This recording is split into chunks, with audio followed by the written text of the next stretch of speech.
Welcome everyone to the session, New Applicant Fraud Risks in Rental Housing, where we'll discuss applicant fraud detection, ways to mitigate risk, and strategies to integrate technology into your leasing workflows. My name is Dustin Daly. I'm with the Yardi Breeze team. Our team helps thousands of property managers help process millions of rental applications. So today I'll share data and trends that we're observing, strategies to prevent rental application fraud, and then tools that you can apply regardless of the technology that you use today. The objective of this session, we're going to talk about the latest applicant fraud trends that we're seeing. We'll talk about specific techniques fraudsters use to manipulate the rental applications, and then actionable tools and strategies to prevent fraud by looking at the different key touch points throughout your leasing workflow. The bottom line here is that fraud is getting more sophisticated. The rental landscape has also changed significantly in the recent years here. Post-COVID, we've seen a rise in rents, a shift to the digital-first leasing experience with virtual tours, self-showings, online applications. And then the adoption of AI tools are making it really easy to create or manipulate documents. And these changes have really made it nearly impossible to detect fraud manually. So what used to be obvious red flags now really require forensic level scrutiny, which is getting impossible to detect by the naked eye here. And we're seeing this across the industry. And according to a recent NMHC study, over 93% of property managers experienced fraud at their property last year. And that poses the question to the 7%, do you have a unique portfolio? Was it their lucky year last year? Or, is it possible that some folks are leaving fraud go undetected? Another stat here is of those who did experience fraud, over 70% saw an increase in the volume of fraud compared to the year prior. So this shows that it's on the rise. Another alarming stat here is doing some retrospective looking at, evictions. Property managers can tie back 23% of them might have some fraudulent information on that initial application once they're kind of going through all these proceedings. According to our partner Snapped, who provides document verification technology, they observed that smaller operators under, let's say 100 total units are 10% more likely to experience fraud compared to larger operators. Question is why? And I think the hypothesis is that larger operators are more likely to have fraud prevention technology in place today. And fraudsters, unfortunately, are targeting, properties or property management companies with lower guardrails that might be manually processing applications and might not have that technology set up in place today. So what's causing this increase in fraud and ultimately bad debt? I think there's definitely macro factors in the economy that are putting pressure on maybe some otherwise honest people that, need to make ends meet and they're justifying committing fraud. Maybe they have the intention to pay rent and maybe they will, right? But we know a lot won't. We're seeing a rise in new technology and services that are easily available with the adoption of AI, with the adoption of social media and spreading and advertising some of this on the dark web. We're seeing an increase in new types of fraud with crime rings, with inception fraud, CPN fraud. We'll cover those in a moment here.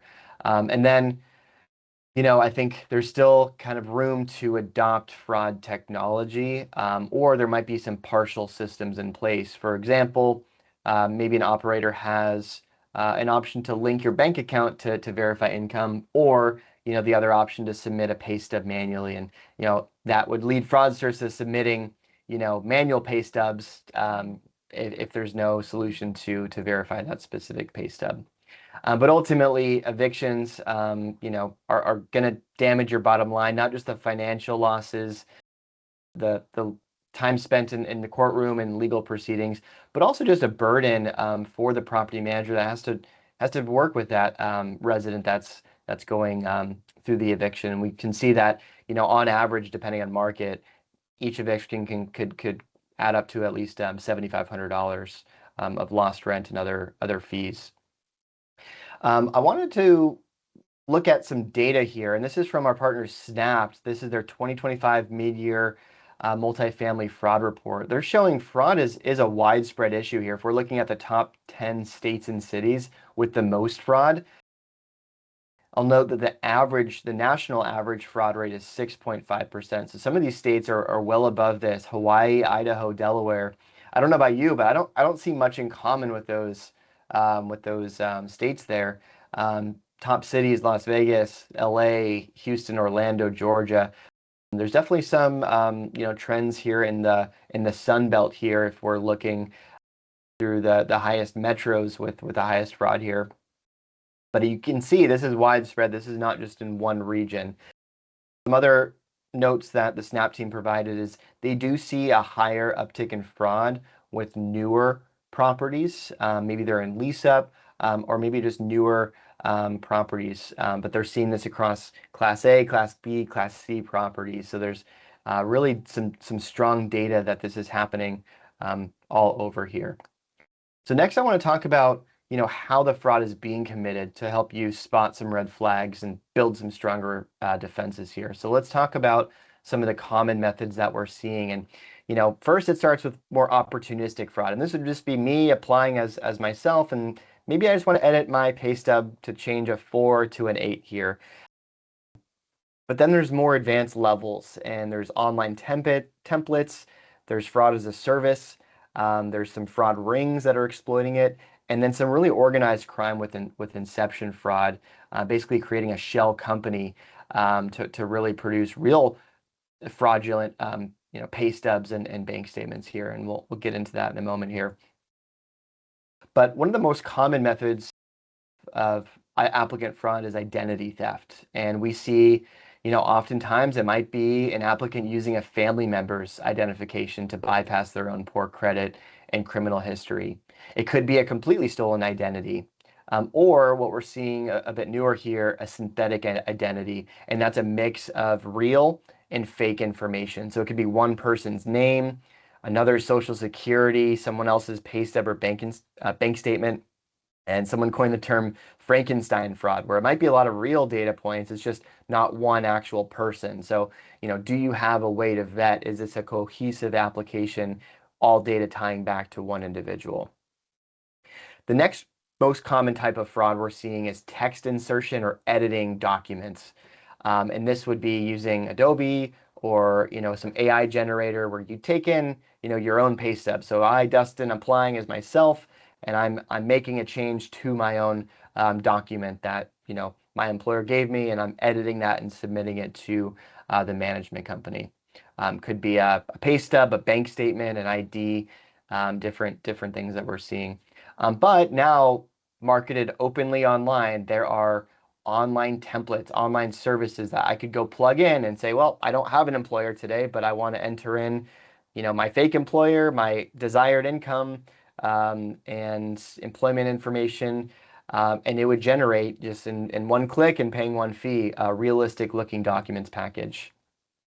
There is this concept of fraud GPT where I could even now go in to some AI chatbots and ask them to create a fake pay stub, modify it. Now, the main chatbots like ChatGPT, Copilot, those actually do have some guardrails in it that won't allow you to commit fraud. There'll be some security that won't let you complete that, but there are some dark web tools like Fraud GPT, like we're seeing here, that will bypass those restrictions and allow you to commit fraud a lot easier. Now there's fraud as a service, or this done for you document. So this is Mrs. Get Approved. She's openly marketing on Instagram, on TikTok. They give like guarantees that you'll get approved because they're so confident in their services, but they'll give you realistic looking pay stubs, bank statements, IDs, kind of a whole package to help get fraudulent applicants approved. And there's a level of social engineering to this as well. And this can happen on forums like Reddit online, where some fraudsters will give tips to other people on how to edit their documents, or how to bypass fraud prevention technology, or targeting and sharing about specific properties that have loose guardrails. And there's also a bit more malicious coordinated crime rings who are doing this at scale. They're applying to multiple units with the intent to sublet them out or to squat or to damage the property. Our partner Snap came up and found this new type of fraud called inception fraud. And this is when, a fraud ring is going through to great lengths. And what they're doing is they are actually setting up a real, payroll provider. They're setting up a real, shell company that's not a real business, but they registered as a real business.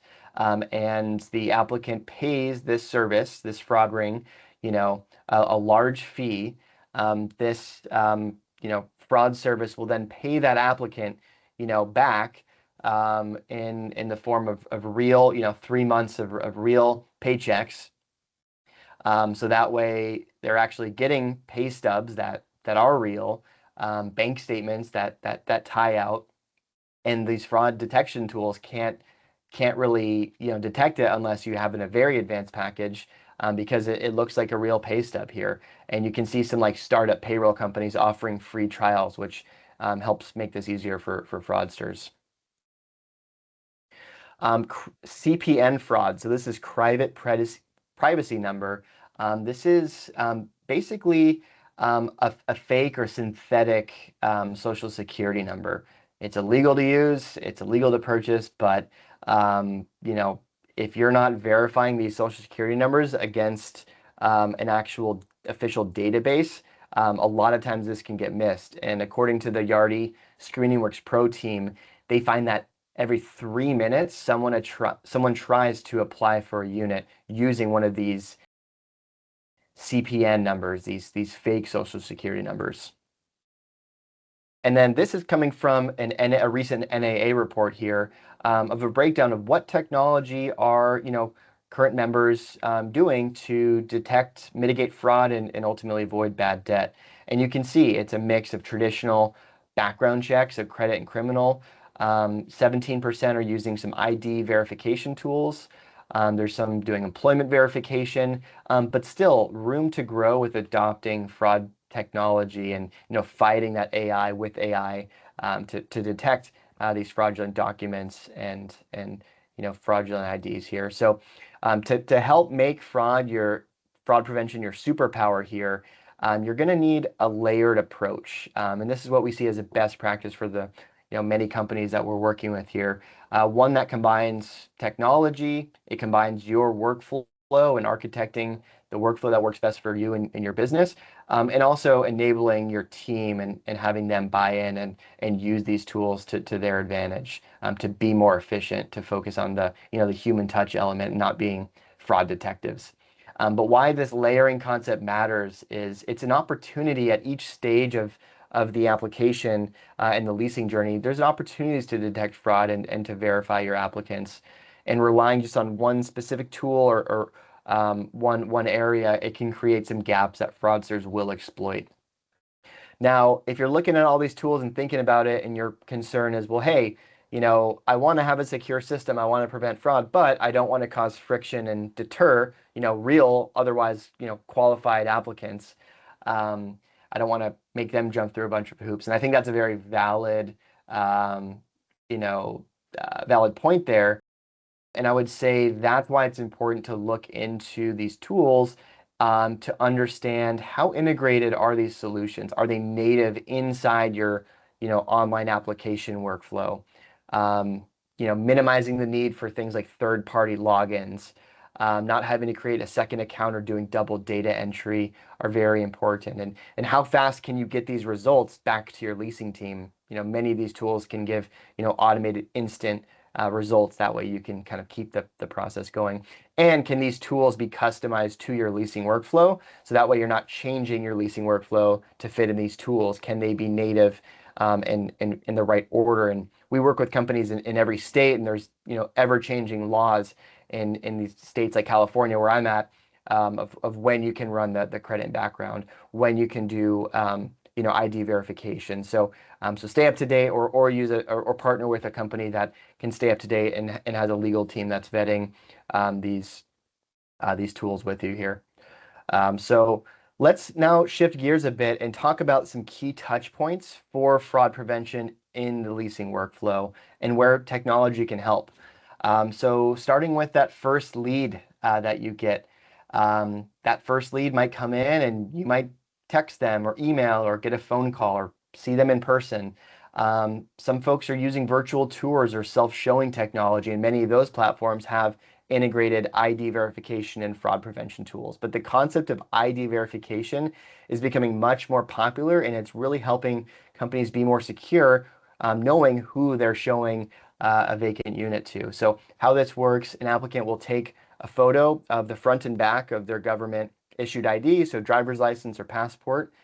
Then they will take a selfie for a biometric comparison, and the AI is going to match to make sure the photo matches, but it's also going to look at the ID itself to make sure that's a real document. So it'll cross-reference a lot of government databases to make sure their driver's license or passport is accurate here.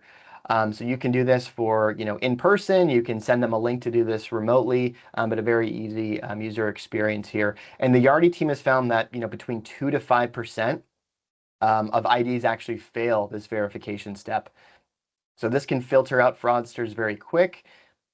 It can actually be a blue sign effect showing, hey, you've got, fraud prevention in place, and really deter those fraudsters early so they don't really go through the whole process. It can also prevent some tire kickers who might not really be ready to apply and just kind of be more efficient there. The next step here is the application submission, and this is where a lot of traditional integrated screening tools come into play. So credit, criminal, rental history, eviction reports. I would say not all screening services are equal. I would look for, direct integration into your leasing system so there's no double entry. Does your screening tool have customizable decision criteria so you can set parameters based on, your local regulations, based on your company's strategy, based on your property's needs, and do they, ultimately provide an automated recommendation to help reduce bias and human error? Does the solution, comply to fair housing? Is there a fast turnaround to get those results? Some other things that I think we see in certain states, at least in California and 12 other states, don't all do the best job and don't report all of the criminal records to the national criminal database. And a lot of screening platforms only tap into national databases and not state or county wide. So there's 12 states, we call them supplemental states, that we actually have to run additional county or state level criminal searches. Those can take more time to get back, but it's important that you're not missing any of those. So look into those supplemental criminal searches next time you're reviewing screening tools. After traditional screening has been approved, we might then go to look at verifying documents, and that can be things like pay stubs that get submitted, bank statements, and this is where tools can use advanced AI to do like a forensic analysis on the document. It can actually look at the metadata of the document to see when the document was created, if there was editing history, flagging like mismatched fonts or altered numbers. And it can cross-verify through databases that might have all the ADB pay stub, templates to make sure that those templates are real and not fraudulently created here. So why does this matter? These are becoming impossible to detect with the naked eye. It also really empowers the leasing team, so they're not having to be fraud detectives. It removes the emotional burden from them, so they don't have to accuse an applicant of committing fraud, right? They can point to the technology and say, hey, the technology program we used, it flagged that this document might be fraudulent here, right? And there's different ways for them to resubmit or to cross-reference in different ways to verify income and employment, and that goes into the next touch point here. If you are verifying income and employment, there's different tools out there that can help you do this. Another popular option, offering a secure way for an applicant to link either their bank account or their payroll account. So there can be some instant verification, not even have to have that applicant download their pay stub or bank statement and upload it. They can just easily log in, and typically These tools will partner with a secure kind of banking partner like Finicity, Plaid, or Stripe to have a secure connection. And not only can this instantly, verify all those like deposits and employment information, it is also benefits for like the gig economy and gig workers that, might not have traditional pay stubs, that doesn't show their whole, income in one document. So if there's multiple, deposits coming in from Uber or DoorDash or Venmo, it can get a holistic view of that applicant. There's also tools to look at rent payment history, outgoing payments, are they on time, and assessing if this is a valid applicant here. Moving on into the next step of lease signing, I would say we're seeing a really high rate of moving from, pen and paper to online lease signing with an e-signature. A lot of these can be done through an applicant portal within your leasing workflow to have a secure way that requires an account to go in and sign this lease. It can authenticate the signature, the date and time stamps. Often you can even see IP address for added security to make sure the person who's applying is the person who's signing the lease document.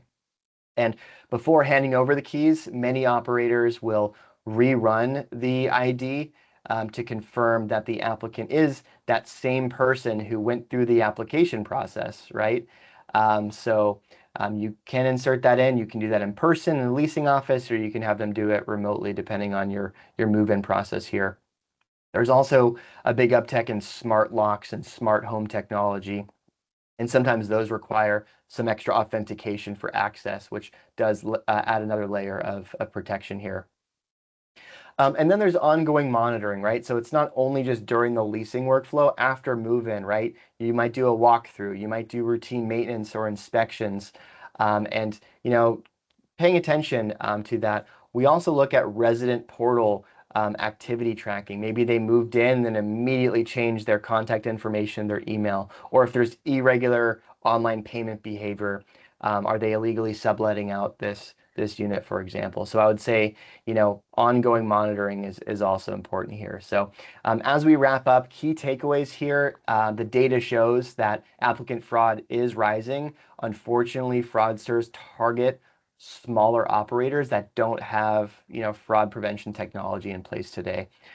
AI has made it very easy to manipulate documents, and luckily there is technology out there that can help automate this fraud detection. So relying on real data and not just whatever the applicant provides. And it's really to help equip you and your team to not be the fraud detectives, but have that technology so you can spot red flags as you're communicating with your applicants and making sure you're bringing in the right folks into the community here. So if you'd like to think about, and do a self-assessment, we build a self-assessment worksheet to look at your current fraud prevention measures, and then if there are any areas for improvement. So feel free to scan this QR code here and download this here for free. If you'd like to continue the conversation, feel free to reach out. Always, interested in talking about fraud prevention. Or if you'd like to join the conversation to a wider group, be sure to tag Yardi Breeze, NAA, in the hashtag IRO Summit to share. Maybe you've experienced a lot of fraudulent applications. What strategies do you use to help prevent that, or any big lessons learned? I'd be really curious to hear. So want to thank you all so much for the time, and hope everyone has a good rest of the summit here. Have a good day.